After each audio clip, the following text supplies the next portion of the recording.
यहाँ पे चला है जी रोड में मेटलिंग का काम और हम आए हैं सामान लेने के लिए। तो यहाँ लेबर भी नहीं मिल रही है।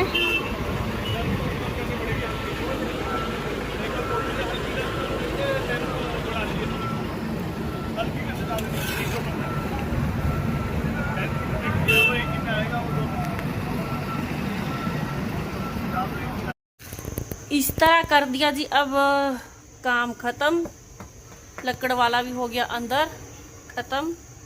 अब एक दरवाजा ही रह गया था लगाने को और लाइट का काम रह गया है। बाकी टाइल वाले ने, प्रभु देवा ने भी अपना काम खत्म कर दिया।